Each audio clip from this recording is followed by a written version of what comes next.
الحمدللہ، اللہ تعالیٰ کا لاکھ لاکھ شکر ہے کہ مالک الملک نے اپنی یاد کی توفیق اور موقع عطا فرمایا۔ لاکھوں اور کروڑوں درود حضرت محمد مصطفیٰ صلی اللہ علیہ وآلہ وسلم پر، جن کے طفیل مالک الملک نے یہ مہربانی عطا فرمائی۔ سامعین اکرام، اللہ تعالیٰ نے قرآن پاک میں ارشاد فرمایا، اعوذ باللہ من الشیطان الرجیم، بسم اللہ الرحمن الرحیم، اور بے شک ہلاک کر دیا ہم نے تم سے پہلے بہت قوموں کو جو تم سے پہلے تھیں، جب وہ ظلم کرنے لگے اور آئے ان کے پاس رسول روشن دلیلیں لے کر، لیکن وہ ایمان لانے والے نہیں تھے۔ اس طرح ہم سزا دیتے ہیں مجرموں کو۔ پھر بنایا ہم نے تم کو جانشین ان کا زمین پر ان کے بعد، تاکہ ہم دیکھیں کہ تم کیسے عمل کرتے ہو۔ اور جب پڑھی جاتی ہیں ان پر ہماری روشن آیتیں تو کہتے ہیں وہ جو نہیں امید رکھتے ہمارے ساتھ ملنے کی، لے آئے دوسرا قرآن اس کے علاوہ، یا تبدیلی کیجیے اسی میں۔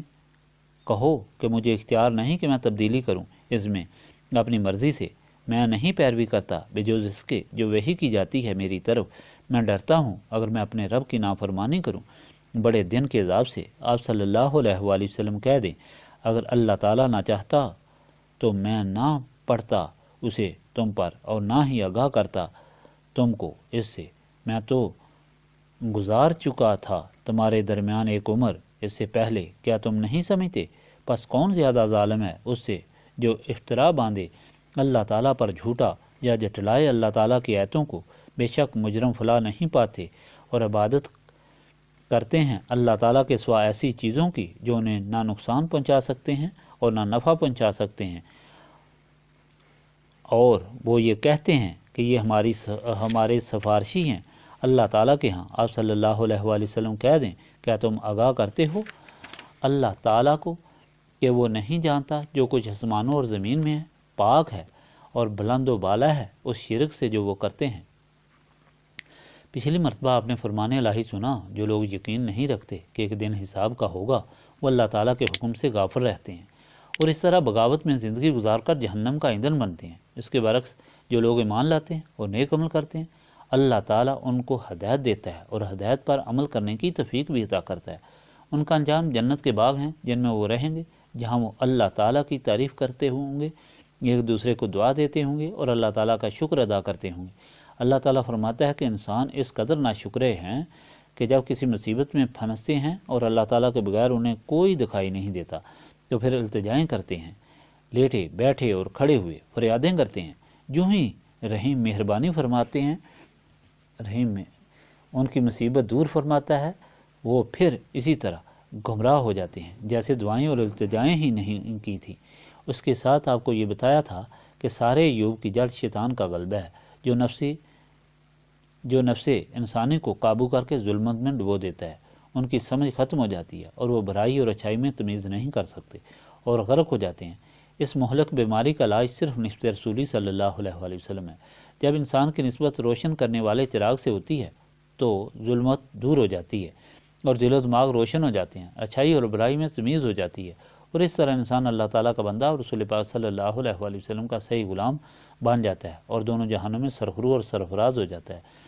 آج کا فرمان ان بدبختوں کے متعلق ہے جو شیطان کے پیروکار بن کر ان گزری ہوئی قوموں کے نقش قدم پر چلنا شروع کرتے ہیں، جن کو اللہ تعالیٰ نے حکم عدولی کی بنا پر غرق اور ہلاک کر دیا تھا۔ اللہ تعالیٰ فرماتا ہے کہ اللہ تعالیٰ نے ہدایت اور عبرت حاصل کرنے کے لیے قوموں کا حال بیان کیا اور فرمایا کہ اے مشرکین مکہ، کفار، یہود اور نصارہ، تم ہی دنیا میں نہیں آئے بلکہ تم سے پہلے کئی قومیں آئیں۔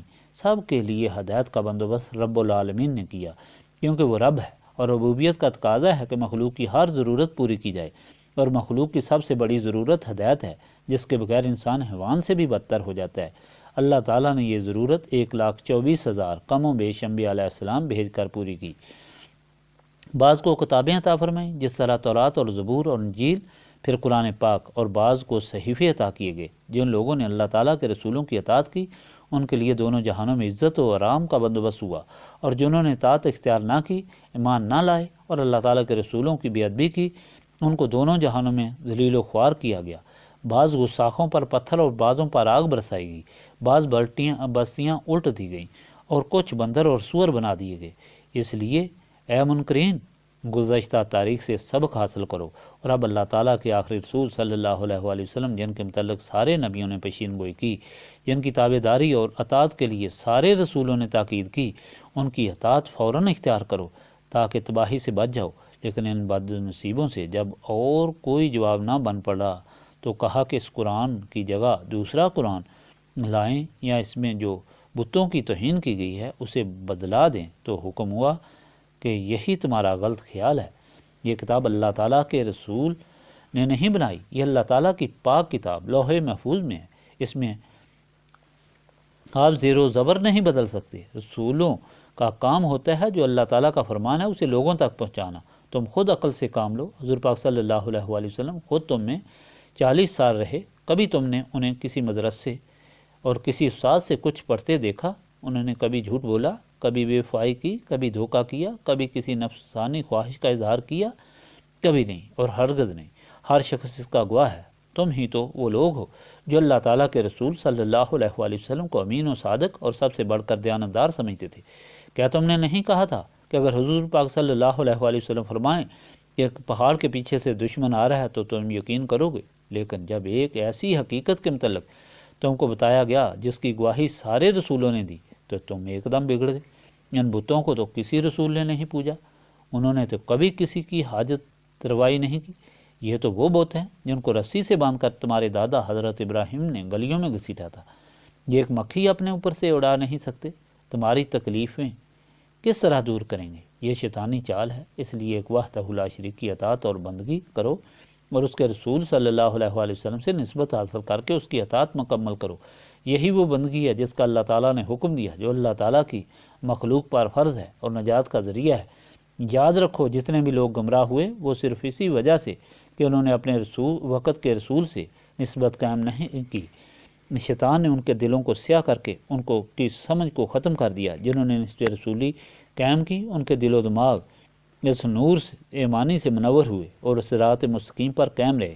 اب صرف ایک ہی راستہ ہے کہ نبی پاک صلی اللہ علیہ وآلہ وسلم سے نسبت حاصل کر کے نفس اور شیطان کے خلاف جہاد کیا جائے، اور یہی نجات کا ذریعہ ہے۔ نسبت رسولی صلی اللہ علیہ وآلہ وسلم حاصل کرنے کے لیے سینے صاف کرو، اور سینے صاف یاد الہی سے ہوتے ہیں۔ اللہم صلی علی سیدنا محمد وعلی آلہ وصحابہ صلاۃ تکون لنا مان من کل خوف لا الہ الا انت سبحانک انی کنت من الظالمین۔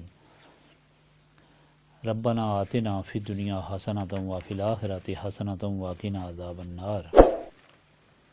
استغفر اللہ العظیم الذی لا الہ الا هو الحی القیوم واتوب الیہ۔